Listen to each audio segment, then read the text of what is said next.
इतनी बुरी थी, वो मुझे बता रहा था कि वहाँ पे गद्दे जो थे वो भी गीले थे और अंदर लोग ज़मीन पे सो रहे थे और किचन के अंदर सिंक के अंदर पानी भरा हुआ था गंदा, वहीं पे वो बर्तन धो रहे थे और उसी टंकी के अंदर से वो पानी पी रहे थे। तो आज इस वीडियो के अंदर मैं आपको बताने जा रहा हूँ अपने एक्सपीरियंस के बिहाफ पे कि आपने अगर किसी भी देश में आप जा रहे हो, आपको वहाँ पे अकोमोडेशन चाहिए तो आपको किन किन चीज़ों का ख्याल रखना चाहिए और किस तरह से अपनी अकोमोडेशन आप चूज़ करें, सेलेक्ट करें, चाहे आप किसी भी कंट्री, यूरोपियन कंट्री के अंदर रह रहे हो। मुझे ऐसा लगता है कि ये वीडियो आपके काम आएगी। तो ये है वो जगह अभी जहाँ पे मैं रह रहा हूँ। तो ये सिटी सेंटर से जो है यहाँ से काफ़ी दूर है। कहने का मतलब ये है, पहले मुझे बस लेनी पड़ती है, उसके बाद मुझे मेट्रो लेनी पड़ती है। तो मुझे 45-50 मिनट जो हैं वो लग जाते हैं अगर बस और मेट्रो टाइम पे मिल जाए तो। मेरे काम से मैं सिटी सेंटर के अंदर काम करता हूँ, डाउनटाउन के अंदर काम करता हूँ। तो वहाँ से मैं इतनी दूर क्यों रह रहा हूँ? क्योंकि यहाँ पे मुझे जो है कम लोगों के साथ रहना पड़ रहा है। यानी कि एक 3 कमरे का घर है, उसके अंदर 2, 4, 6, तो टोटल 6 लोग रहते हैं एक कमरे में। हम 2 बंदे हैं, एक मैं और एक और मेरा रूममेट। तो हम 2 बंदे रहते हैं। मैं 250 यूरो जो है वो रेंट देता हूँ, वो भी 250 देता है, तो 500 यूरो कमरे का किराया हो गया। पहले मैं जब जो था, मैं मेट्रो लाइन के आसपास ही रहता था, शहर में ही रहता था, सिटी सेंटर के अंदर ही रहता था। तो तब किराया था 200-210 इस तरह से किराया था। लेकिन मैं 4 बंदों के साथ एक कमरे में रह रहा था, कई बार 3 बंदे, कई बार 5 बंदे, क्योंकि वहाँ पे जो है डिमांड ज़्यादा है, वहाँ पे ज़्यादा लोग रहना चाहते हैं, उनके काम के आसपास है, तो किराया भी उसी हिसाब से है। और वहाँ पे जितने लोग उतनी ज़्यादा आपको पता है प्रॉब्लम और उतनी ज़्यादा जो है दिक्कत। तो अभी 2 साल हो चुके हैं मुझे रहने में, यहाँ पे रहते हुए। तो इसलिए जो है मैंने ये डिसीज़न लिया कि मैं थोड़े पैसे ज़्यादा खर्च लूँ, मगर मैं जो है वो सुकून से रहूँ, मैं आराम से आगे रात को सो सकूँ, कोई ज़्यादा डिस्टर्बेंस ना हो। वैसे आराम तो है जो वो हमारे घरों में ही होता है, अपने देशों के अंदर ही आराम होता है। आराम तो आप अगर यहाँ पे आ रहे हैं तो भूल जाएं, मगर फिर भी अगर कम लोग होंगे तो ज़्यादा शोर कम होगा और कंफर्ट थोड़ा ज़्यादा होगा। सबसे पहली बात, अगर आप किसी भी यूरोपियन कंट्री के अंदर जा रहे हो, मान लीजिए आप पुर्तगाल के अंदर ही आ रहे हो और आपके पास कोई भी काम नहीं है, तो आपको जहाँ भी सबसे सस्ती टिकाऊ अकोमोडेशन मिलती है आप वहाँ पे जाएं, क्योंकि आपको पैसे भी बचाने हैं, आपको खाना भी है, आपको सारा कुछ करना है। तो स्टार्टिंग के अंदर जो है आप सर्च करें, फेसबुक के ऊपर ग्रुप बने होते हैं, वहाँ पे देखें, मार्केट प्लेस के अंदर देखें, वहाँ पे अगर आपको कोई सस्ती शेयरिंग के अंदर अकोमोडेशन मिलती है तो वो चाहे कहीं पे भी हो, क्योंकि यहाँ पे ट्रांसपोर्टेशन सिस्टम अच्छा होता है। चाहे आपको 1 घंटा लग रहा है, 1.5 घंटा लग रहा है सिटी सेंटर में जाने के लिए, तो आप अकोमोडेशन वहाँ पे ले लें। सबसे पहले सस्ती और टिकाऊ लें, जैसे मैंने किया था। मैंने भी सबसे पहले जो है वो सबसे सस्ती अकोमोडेशन ली थी। तो ये अभी जो है मेरी बस आ चुकी है।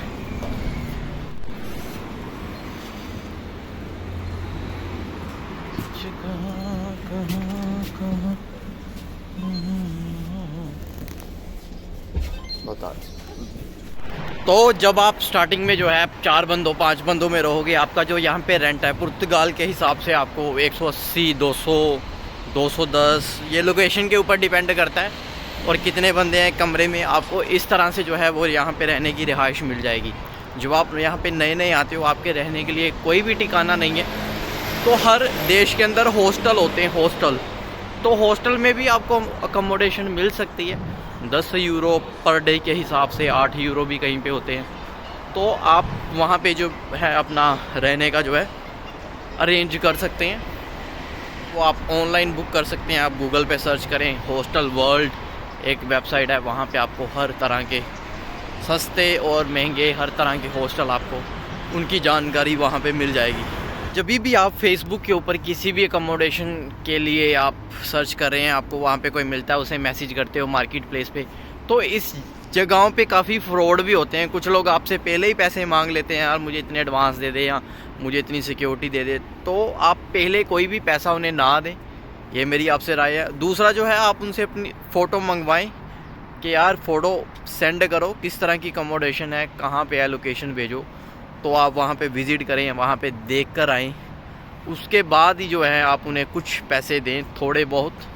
बाकी वहाँ पे मूव हो जाने के बाद उनसे चाबियाँ लेने के बाद, घर की चाबी लें थोड़े पैसे देने के बाद। उसके बाद जब आप वहाँ पे शिफ्ट होते हो उसके बाद ही आप उन्हें बाकी का अमाउंट जो है वो दें। यहाँ पे किराया लोग एडवांस ही लेते हैं। कुछ लोग आपसे सिक्योरिटी भी मांगेंगे, मान लो 100 यूरो 50 यूरो।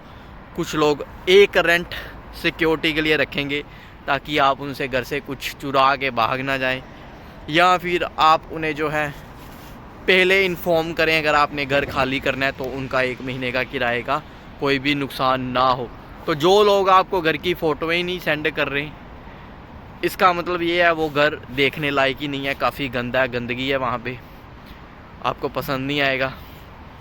या फिर वो आपसे फ्रॉड करना चाहते हैं, इसलिए वो आपको फ़ोटो या मैसेज सेंड नहीं कर रहे हैं। यहाँ पे नंबर होना कोई बड़ी बात नहीं है, आप कितने भी नंबर यहाँ पे ले सकते हो, आपको रजिस्टर करने की ज़रूरत नहीं है। तो नंबर वो बंद भी हो जाते हैं, तो आप ऐसा ना सोचें कि उसका नंबर है आपके पास तो आप कुछ भी कर सकते हैं। अगर आप उन्हें पैसे दे दें तो आप पैसे ना दें। और बाकी जो मेरा तजुर्बा है उस हिसाब से मैं आपको बता रहा हूँ, जो मेरा एक्सपीरियंस है। तो भाई अगर तो आप इस तरह के घर में रह रहे हैं जहाँ पे सारे ही लड़के रह रहे हैं, तो आप वहाँ पे जो है, अगर आपको वो माहौल पसंद है, सभी लड़कों के अंदर रहना और लड़के हों, तो आपको पता है वहाँ पे फिर सोया भी नहीं जाता है। रात को वो बंदे शोर भी करेंगे, कुछ लोग दारू भी पिएंगे, बीड़ी भी पिएंगे, हल्ला भी करेंगे, आपकी बात भी नहीं मानेंगे। तो अगर तो आपको ऐसा माहौल पसंद है तो आप सारे लड़कों के साथ रह सकते हो, जहाँ पे मालिक भी ना हो, आप वहाँ पे रहें, आप भी वहाँ पे हल्ला मचाएं, जो मर्ज़ी करें, ठीक है, दारू पिएं, बीड़ी पिएं, जो मर्ज़ी करें, हर तरह की चीज़ें यहाँ पे मिल जाती है आसानी से। तो अगर आपको वो माहौल पसंद है तो आप वहाँ पे चूज़ कर सकते हो। अगर आपको इस तरह का माहौल बिल्कुल पसंद नहीं है, जैसे मुझे नहीं है, तो मैं वो घर देखता हूँ जहाँ पे थोड़ा शांति का माहौल भी हो और मालिक जो है वो खुद वहाँ पे रह रहा हो, ताकि उसकी थोड़ी बहुत वो सुने, वहाँ पे साफ़ सफाई का भी ध्यान हो। अगर तो आप लड़कों के साथ रहेंगे तो बंदा सोचता रहता है, वो सोचता है वो सफाई करेगा, दूसरा सोचता है वो करेगा, तो इस तरह से ही वहाँ पे गंद रहता है। वहाँ पे कोई भी सफाई नहीं करता है, अच्छे से सफाई नहीं रखता है। तो मेरी ये सलाह है कि आप उस घर में रहो जहाँ पे ओनर रह रहा है, ताकि साफ़ सफाई का भी लोग ख्याल रखते हों। और या तो आप इस तरह के घर में रहें जहाँ पे एक फैमिली रह रही है, मान लो एक कपल रह रहा है जो कि ओनर है, और दूसरे घरों के कमरों के अंदर 2 लड़के या 3 लड़के रह रहे हैं, तो वहाँ पे भी जो है आपको अच्छे से आसानी से आपको रहने को मिल जाता है, कोई ज़्यादा शोर शराबा नहीं होता है, और साफ़ सफाई का भी लोग ख्याल रखते हैं। और लोगों को ये होता है कि भाई ये बंदा ओनर जो है वो भी साथ में ही हमारे रह रहा है। पुर्तगाल के अंदर चलती है मेट्रो और चलती है ट्रेन, जिसे कंबोई बोलते हैं यहाँ पे। तो आप ये ख्याल रखें कि जो घर हो वो मेट्रो के आसपास हो तो अच्छा रहेगा आपके लिए, अगर आप कोई काम कर रहे हो, कोई जॉब कर रहे हो, क्योंकि मेट्रो हर 5-7 मिनट के बाद चलती है और कंबोई आधे घंटे के बाद एक है। कई बार कंबोई की स्ट्राइक भी होती है, यहाँ पे हर महीने वो स्ट्राइक कर रहे हैं अपनी सैलरी बढ़ाने के लिए, तो यहाँ पे कंबोई का बड़ा चक्कर रहता है।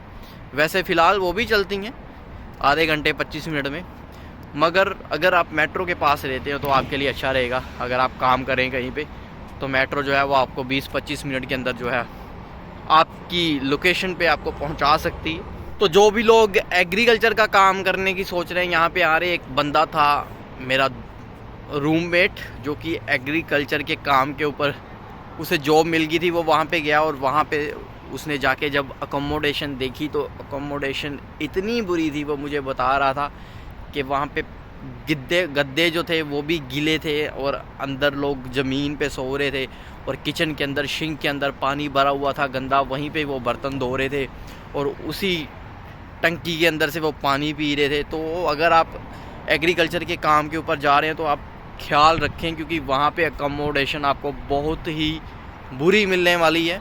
तो अगर तो आप फंसे हुए हो, आपके पास कोई और चारा ही नहीं है, तो आप भगवान का नाम लेके वहाँ पे चले जाएं। मगर एग्रीकल्चर के अंदर जो है वो अकोमोडेशन बहुत ही ख़राब मिलती है और आपके पास कोई और चारा भी नहीं होता, क्योंकि वो कंपनी की तरफ से ही होती है, आप कहीं और ले भी नहीं सकते हैं वहाँ पे अकोमोडेशन गाँव के अंदर। तो अकोमोडेशन के हवाले से आज की ये वीडियो यहीं पे ख़त्म होती है और अभी तक रेजिडेंस कार्ड का इंतज़ार किया जा रहा है। यहाँ पे अक्टूबर वालों को जो है अभी रेजिडेंस कार्ड आना शुरू होंगे, तो दुआ कीजिएगा कि मेरा भी रेजिडेंस कार्ड जल्दी आ जाए। तो मिलता हूँ आपको किसी और वीडियो के साथ, तब तक के लिए हंसते रहें मुस्कुराते रहें। और एक बात, तो जब भी आप ये अकोमोडेशन के ऊपर अपना पैसे बचाने की सोच रहे होंगे तो एक बात ख्याल रखिएगा, मैं अपने एक्सपीरियंस के बिहाफ के ऊपर आपको बता रहा हूँ कि आप अपनी सेहत के साथ कॉम्प्रोमाइज़ मत कीजिएगा, वरना आपकी हालत भी इस तरह की हो जाएगी जैसे मेरी हो गई थी। तो आप अपने खाने पीने का, सेहत का भी ख्याल रखें। कोई ज़्यादा पैसे नहीं लगते हैं भाई, क्योंकि आप जिसके लिए पैसे कमा रहे हो वो भी बाद में आपका साथ नहीं देगा। ये आप ख्याल रखिएगा इस चीज़ का।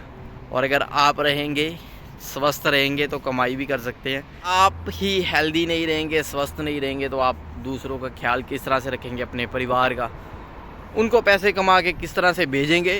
तो सबसे पहले आप अपने आप को प्रायोरिटी दीजिएगा, अपने आप को पहल दीजिएगा, अपनी सेहत का भी ख्याल रखिएगा। तो मिलता हूँ किसी और वीडियो के साथ, तब तक के लिए हंसते रहें मुस्कुराते रहें और थैंक यू सो मच।